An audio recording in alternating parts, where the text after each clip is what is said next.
It was supposed to be just another regular evening. Nothing extraordinary, nothing out of the ordinary.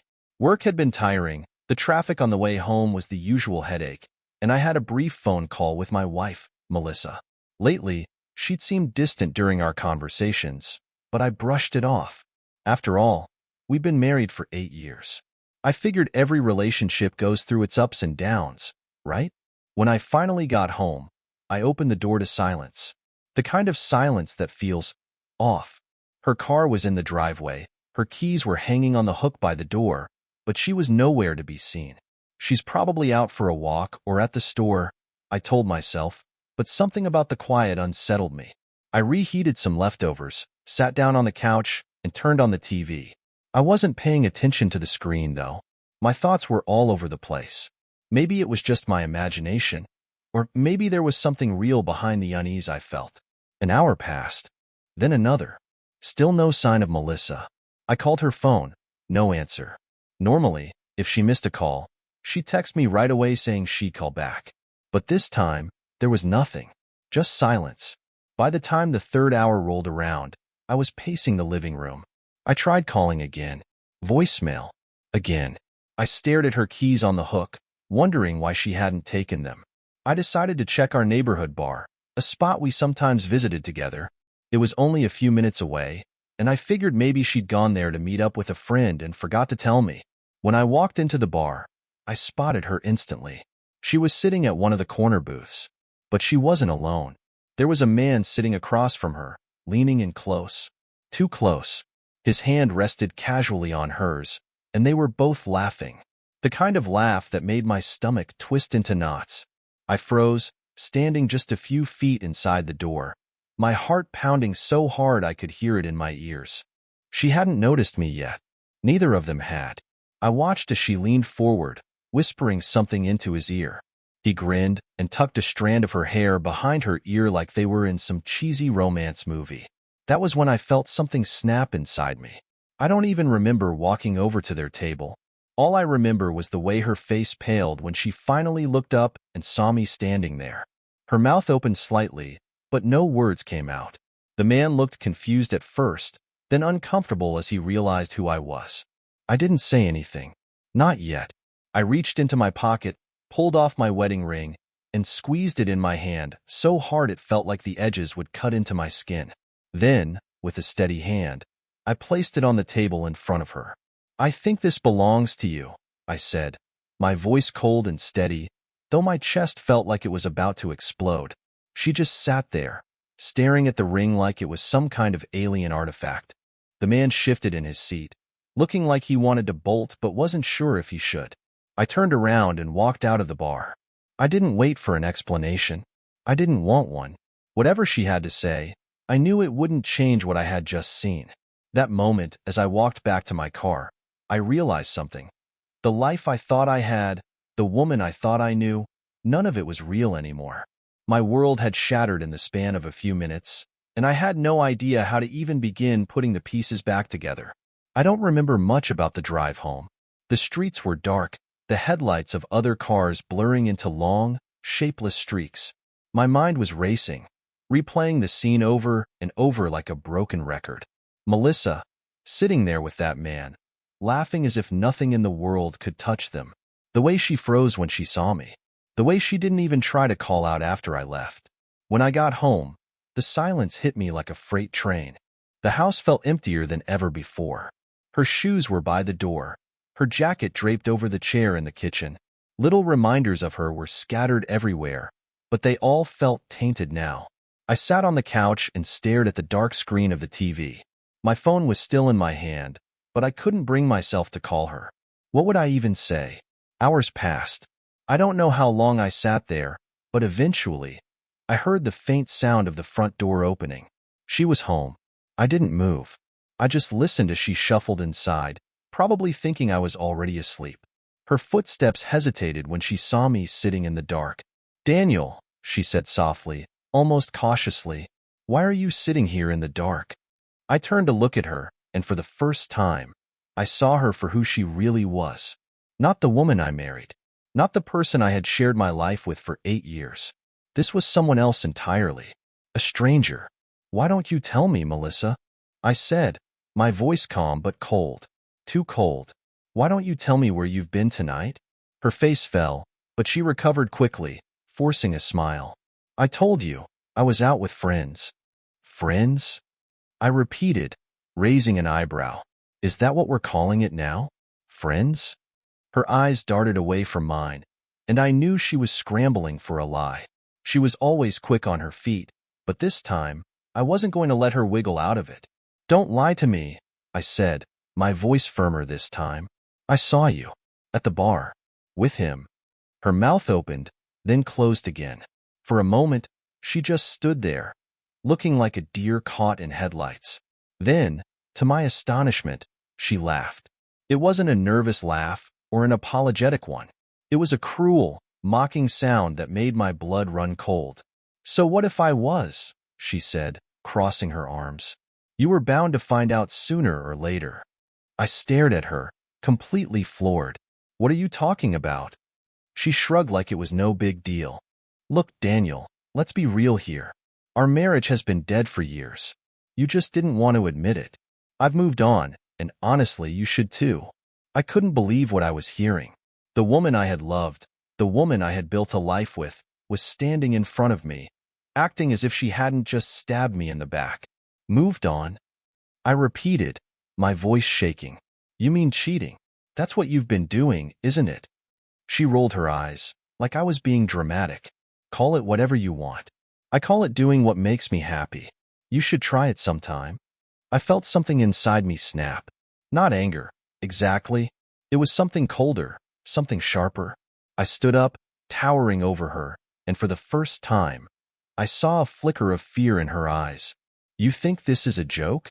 I said, my voice dangerously low. You think you can just throw away 8 years of marriage like it's nothing? Her confidence wavered for a moment, but then she straightened up and glared at me. Maybe I wouldn't have to if you weren't so boring, Daniel. You've been stuck in the same routine for years. Work, eat, sleep, repeat. I needed more. I deserve more. I couldn't believe what I was hearing. It felt like she was trying to rewrite history, trying to make this my fault. But I wasn't going to let her manipulate me. Not this time. More, I said, shaking my head. You mean sneaking around behind my back, lying to me, humiliating me. That's what you deserve. She didn't answer. She just stood there, arms crossed, her lips pressed into a thin line. The silence stretched between us, heavy and suffocating. Finally, I couldn't take it anymore. I walked past her, grabbed my jacket, and headed for the door. Where are you going? She called after me, her voice tinged with something that almost sounded like panic. Anywhere but here, I said without looking back. You've already made it clear I'm not welcome in my own home. As I stepped outside, the cool night air hit me like a slap in the face. I didn't know where I was going or what I was going to do, but one thing was certain. My life would never be the same again. I drove aimlessly that night, the silence of the car broken only by the sound of my thoughts screaming at me. Every word Melissa had said replayed in my mind, each one cutting deeper than the last. I deserve more, she'd said, as if the life we built together, the sacrifices I made, weren't enough. I ended up parking at a 24-hour diner on the edge of town. It wasn't busy, just a couple of truckers and a waitress who looked like she'd been working a double shift. I ordered a coffee, though I didn't even touch it. I just sat there, staring at the mug, trying to piece together what my life had become. The memories started flooding back. The little things I'd ignored. The nights she came home late, claiming she had to stay at work to meet deadlines. The sudden obsession with her phone, always keeping it face down on the table. I thought I was being a good husband by trusting her. Now I realized I'd been a fool. Around 2 a.m., I finally pulled out my phone and opened her social media. I hadn't done it before because I never wanted to be that guy, the suspicious, controlling husband. But after what I'd seen tonight, I couldn't ignore it anymore. I scrolled through her posts, and nothing seemed out of the ordinary. Pictures of us from a few months ago, smiling like we had the perfect life. But then I noticed something. There was a pattern. Whenever she posted about girls' night or working late, there was always a like from the same guy, Nick. I didn't recognize the name at first, but the more I thought about it, the more it started to click. Nick. He was someone from her office. She'd mentioned him in passing a couple of times, always brushing it off like he was nobody. Now, I realized he was far from nobody. I dug deeper, clicking through his profile. His posts were public, and as I scrolled through them, my stomach twisted into knots. There were photos of him at bars, restaurants, even on weekend trips, and in the background of some of them, there she was, Melissa, smiling, laughing, like she didn't have a care in the world, like she wasn't married. The most recent post was from earlier that night.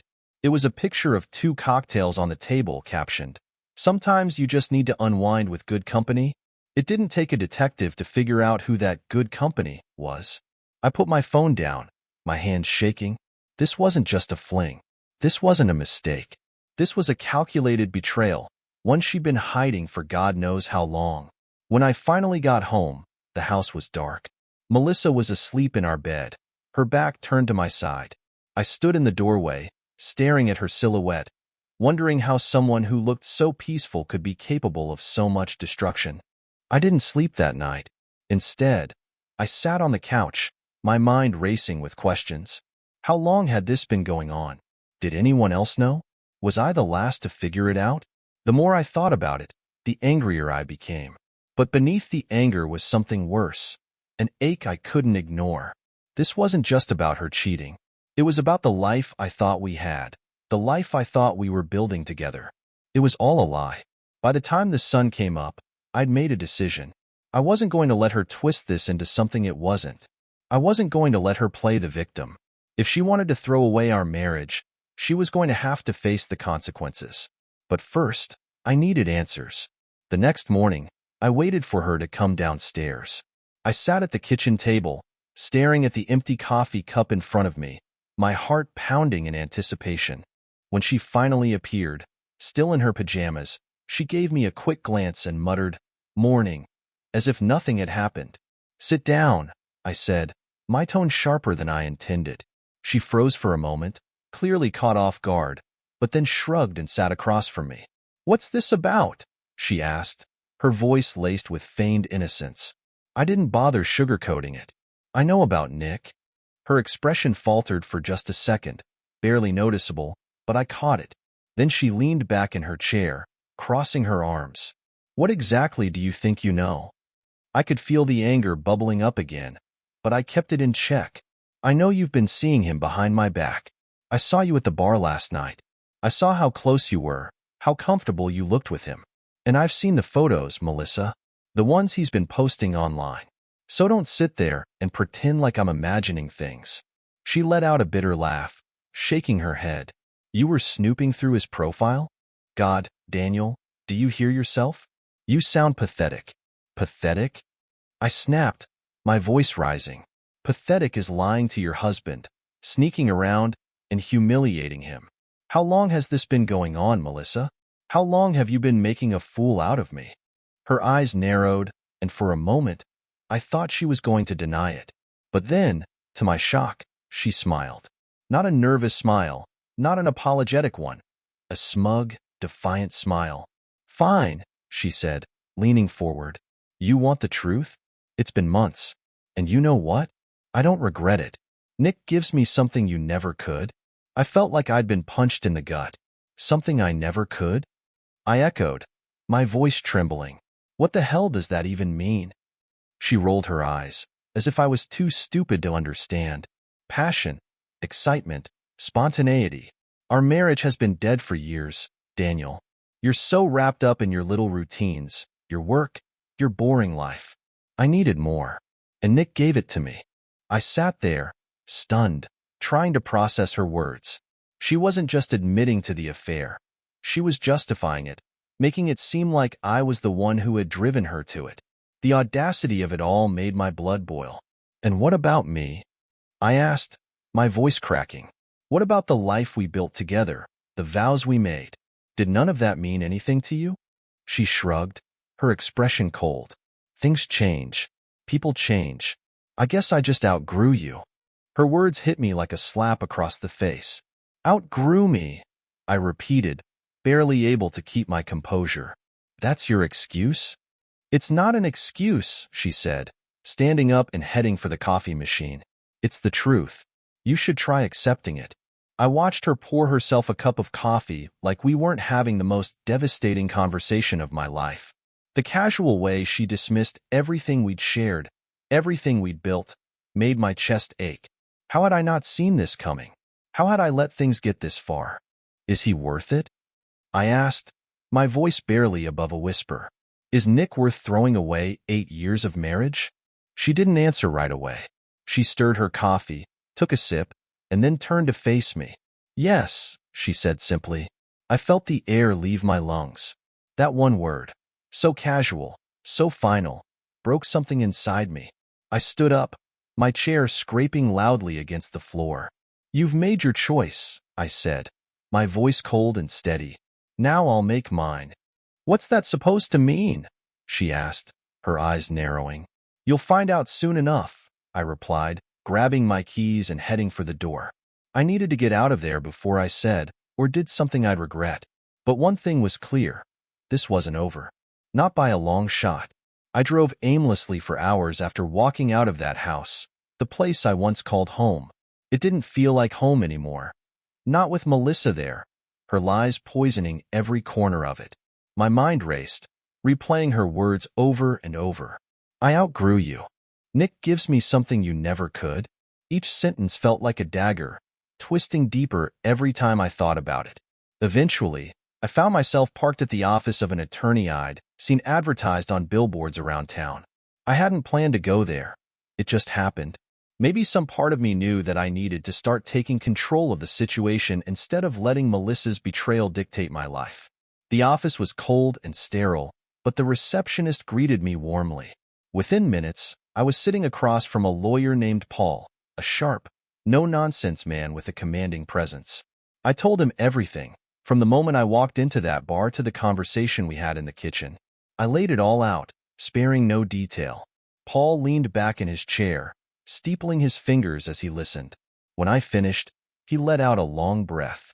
Well, Daniel, let me tell you this much. You're not the first man to sit in that chair and tell me a story like this. But I'll be damned if you let her walk all over you. We're going to fight, and we're going to win. His confidence was exactly what I needed. For the first time in what felt like forever, I felt like I had someone on my side. We discussed the basics, divorce proceedings, division of assets, even how to handle any potential dirty tactics Melissa might try to pull. Paul assured me that we'd leave no stone unturned, and I believed him. By the time I left his office, the sun was starting to set. I felt a strange mix of emotions, anger, sadness, relief, but most of all, I felt determined. I wasn't going to let Melissa's betrayal define me. I wasn't going to let her rewrite the narrative of our marriage or make me the villain in her story. When I got back to the house, it was dark and her car was gone. Good.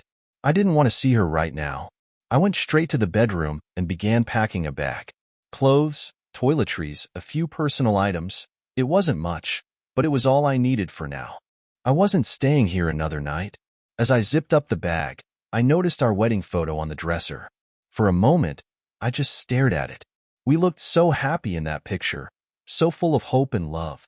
I picked it up, feeling a pang of sorrow, but then I saw it for what it really was, a lie.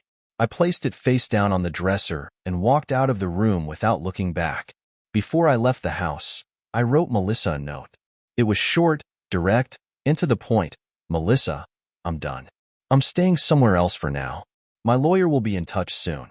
Don't bother calling me. You made your choice. Now live with it. I left the note on the kitchen counter where she'd be sure to see it. Then I walked out, locking the door behind me. I checked into a motel on the outskirts of town that night. It wasn't much, a cheap room with peeling wallpaper and a faint smell of mildew, but it was mine. For the first time in years, I felt like I could breathe. I wasn't surrounded by her lies anymore. Lying on the stiff motel bed, I thought about everything I'd lost. My wife, my home, my sense of security. It was all gone. But as painful as it was, I also felt something else, hope. Hope that maybe, just maybe, this was the beginning of something better.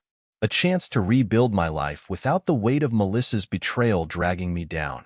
I didn't know what the future held, But one thing was certain. I wasn't going to let her break me. The next morning, I woke up in that dingy motel room with a splitting headache. The events of the previous night felt like a bad dream, but the crumpled note in my jacket pocket reminded me it was all painfully real. I knew I couldn't avoid what came next. Melissa wasn't the type to let things go quietly, and I had to be ready for whatever storm she was about to unleash. Sure enough, by mid-morning, my phone was flooded with messages. Most of them were from her, but there were also a few from mutual friends. Melissa, true to form, was spinning the narrative in her favor. The texts ranged from angry accusations to faux apologies. "You're overreacting. We could have worked through this if you weren't such a coward. So, you ran to a lawyer? Real mature. Daniel, I made one mistake. You're really going to throw everything away over that?" Her audacity was almost laughable. She wasn't apologizing because she was sorry. She was trying to manipulate me into staying. And then there were the messages from friends. Melissa told us what happened. "Are you okay?" She said you just left her out of nowhere. "Is everything all right?" "Man, I heard you guys are splitting. What's going on?" Melissa was already playing the victim, painting me as the irrational husband who'd abandoned her for no reason. I didn't bother responding to any of the messages. The people who truly mattered would hear the truth in time, and the rest didn't deserve an explanation. I spent most of the day meeting with Paul again, going over the next steps. He advised me to gather evidence of the affair, so I gave him everything I had. Screenshots of Nick's social media posts, the timeline of her late nights, and even a few credit card statements that showed charges I couldn't explain. Fancy dinners, hotel stays, things I never knew about. Paul assured me this would help in court. By the afternoon, I felt drained. I needed a distraction, so I went for a walk downtown. It was strange, being out in the world while my life was falling apart. People passed me by, laughing, chatting, going about their day, completely oblivious to the chaos I was dealing with. I envied them. As I walked, my phone buzzed again. This time, it wasn't Melissa. It was Nick. For a moment, I just stared at the screen, my blood boiling. The nerve of this guy. I debated whether to answer, but curiosity got the better of me. I picked up, keeping my voice calm. "What do you want?"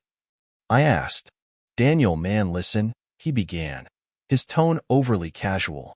"I just wanted to say I didn't mean for things to get so out of hand. Melissa told me you're upset, and I just think we should talk about this like adults." I clenched my jaw, trying to keep my anger in check. "Talk about what?" "How you've been sleeping with my wife. How you've been sneaking around behind my back. What part of that do you think we need to talk about, Nick?"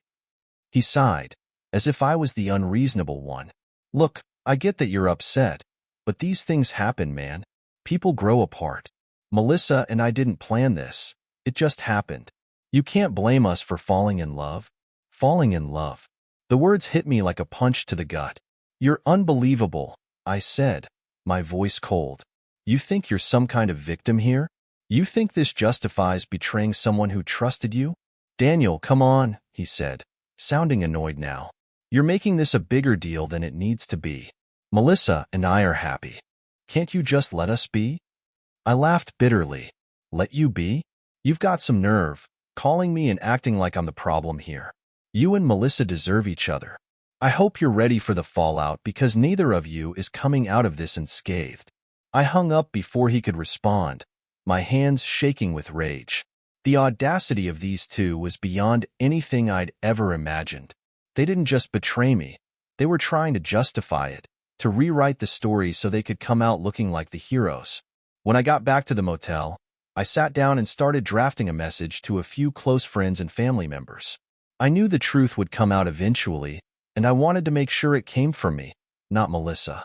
I kept it simple, just the facts. Melissa has been having an affair, and I've decided to file for divorce. I appreciate your support, but please understand that I need some space right now. The responses came quickly, most of them supportive. A couple of friends even admitted they'd suspected something was off for a while, but didn't know how to tell me. It hurt to think that others had seen the cracks in my marriage before I did, but at least now I knew who I could trust. That night, I lay in bed staring at the ceiling, my mind racing. I still didn't know what the future held, but I was starting to see a path forward. It wouldn't be easy, and it wouldn't be quick, but I was determined to rebuild my life, one step at a time. The next morning, I woke up with a new sense of clarity. I had spent too much time drowning in the pain of Melissa's betrayal. It was time to stop letting her control my emotions and start taking back my life. I wasn't just going to be her victim anymore. I had to focus on what mattered: my dignity, my future, and the truth. The first thing I did was call Paul to update him on the situation. I told him about Nick's call and the smug nonsense he'd spouted about falling in love and moving on. Paul was blunt as ever. "Daniel, don't let their little love story shake you. This is all about control. They think they can manipulate you into backing down, but trust me, we'll make sure they regret it." His words bolstered my resolve. Paul advised me to stay calm and keep gathering evidence. He had a plan, and I was determined to trust the process. Later that day, I went back to the house. I needed to grab a few more things, but I also wanted to see if Melissa had anything to say now that she'd had time to think. When I walked in, the air felt different, tense, charged. She was sitting at the kitchen table, scrolling on her phone, but the moment she saw me, her face hardened. "Oh, you're back," she said, setting her phone down. Her tone was icy, almost indifferent, like I was just some annoying neighbor instead of her husband. "I'm here to grab the rest of my things," I said flatly, "and to talk." She crossed her arms and leaned back in her chair. "Talk about what? You've already made it clear that you're done." "I want to know the truth," I said, looking her directly in the eye. "How long has this been going on? Was it ever real for you? Or was I just some stepping stone until someone better came along?" She rolled her eyes, clearly annoyed. "You really want to do this again? Fine. If you must know, it's been almost a year. And no, I didn't plan for it to happen, but it did. And honestly, Daniel, I don't regret it. Nick makes me feel alive. He makes me feel wanted." Her words hit me like a brick, but I refused to let her see the impact. "Wanted?" I said, my voice steady. "You think sneaking around behind my back, lying to my face, and humiliating me is what you deserve? If that's what makes you feel alive, Melissa, then maybe you've lost more than just your morals. You've lost yourself." She flinched, but she quickly recovered, her expression turning venomous. "Don't act like you're some saint, Daniel. You're boring, predictable, and emotionally unavailable. You stopped being my husband a long time ago." I stared at her, stunned by the sheer audacity of her words. "You mean to tell me that working hard to provide for us, to build a life together, was boring? That trying to make you happy was predictable? You have no idea what you're throwing away, Melissa. But you will. One day, you will." She stood up, glaring at me. "You know what? Maybe I will. But at least I won't have to waste any more time pretending this marriage works." I didn't respond. There was nothing left to say. I grabbed my things and walked out, feeling both shattered and strangely liberated. For the first time, I truly understood that the woman I married was gone. Or maybe she had never really existed at all. Melissa had made her choice, and now I had to make mine. That evening, I sat down in my motel room and started making a list. Not of the things I'd lost, but of the things I wanted to gain. Freedom, peace, self-respect. I realized that this wasn't just about ending my marriage. It was about rediscovering who I was without her. I called a few close friends, people I hadn't seen much of in recent years because I'd been so wrapped up in my marriage. They were shocked by what had happened, but offered their full support. One of them, Jake, even insisted on meeting up for a drink. "You don't have to go through this alone," he said. "We've got your back." For the first time in days, I felt a glimmer of hope. Maybe this wasn't the end. Maybe it was a new beginning. A few days later, I was sitting across from Jake at our favorite bar, a place I hadn't visited in years. It felt surreal, being out in the world while my life unraveled behind closed doors. Jake listened as I told him everything, from walking into the bar and seeing Melissa with Nick to her cold dismissal of our marriage. He didn't interrupt, just nodded and occasionally muttered, "What a piece of work." When I finally finished, he leaned back in his chair and let out a low whistle. Man, I knew she was cold, but I didn't think she was capable of that. She's got some nerve trying to paint herself as the victim after all this. "Yeah, tell me about it," I said, swirling the drink in my hand. "But honestly, I'm done letting her get to me. She made her bed, and now she can lie in it. I'm moving on. Jake raised his glass. That's what I like to hear. Here's to starting fresh. As we clinked glasses, I felt a small sense of relief. Talking to Jake reminded me that I wasn't alone in this, that there were people in my life who genuinely cared about me and wanted to see me rebuild. When I got back to the motel that night, I found a series of missed calls and texts from Melissa. They started with angry demands for me to come back and escalated into desperate pleas. You can't just walk away like this. Daniel, we need to talk. I didn't mean the things I said. Please, come home. Let's figure this out. I didn't respond. I wasn't sure if her messages were genuine or just another attempt to manipulate me, but I wasn't going to fall for it. Instead, I forwarded everything to Paul. She's starting to panic, I wrote. What's our next move? Paul called me the next morning, his tone calm and professional. She's trying to regain control, Daniel. Don't engage. Let her squirm. In the meantime, we'll proceed with filing the divorce papers. I've already drawn up a draft. All I need is your final approval. Do it, I said without hesitation. I don't want to drag this out any longer than I have to. The next time I saw Melissa, it was at the house. Paul had advised me to retrieve any remaining personal items before serving her with the divorce papers. When I arrived, she was waiting for me in the living room. She looked tired, like she hadn't slept in days. For a brief moment, I felt a pang of pity, but I quickly pushed it aside. She'd made her choice. Daniel, she began, her voice trembling. Please, can we talk? I shook my head. We've talked enough, Melissa. I'm just here to grab the rest of my things. She stood up, blocking my path. You don't have to do this. I know I messed up, but we can fix this. We can go to therapy. Start over. Start over? I interrupted, my voice rising. You think you can erase everything you've done with a few therapy sessions? You betrayed me, Melissa. You lied to me, humiliated me. There's no coming back from that. Tears welled up in her eyes, but I wasn't moved. For once, I saw through her facade. I'm sorry, she whispered. I didn't mean to hurt you. I didn't know how to tell you I was unhappy. I scoffed. So instead of talking to me, you ran to someone else? That's not unhappiness, Melissa. That's cowardice. She didn't have a response to that.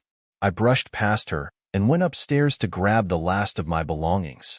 As I packed, I could hear her pacing downstairs, muttering to herself.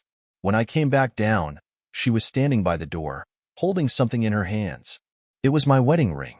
I kept it, she said, her voice barely above a whisper. I thought, maybe. I took the ring from her hand and stared at it for a moment. It felt heavier than I remembered. Then I placed it gently on the table beside her. It doesn't mean anything anymore, I said. Goodbye, Melissa. And with that, I walked out the door, leaving her and the wreckage of our marriage behind. As I drove away, I felt a strange mix of emotions. Sadness, anger, relief, but most of all, freedom. For the first time in years, I felt like I was in control of my own life. Melissa had taken so much from me, but she couldn't take my future. This was the end of one chapter, but the beginning of another, and I was ready to write it on my own terms.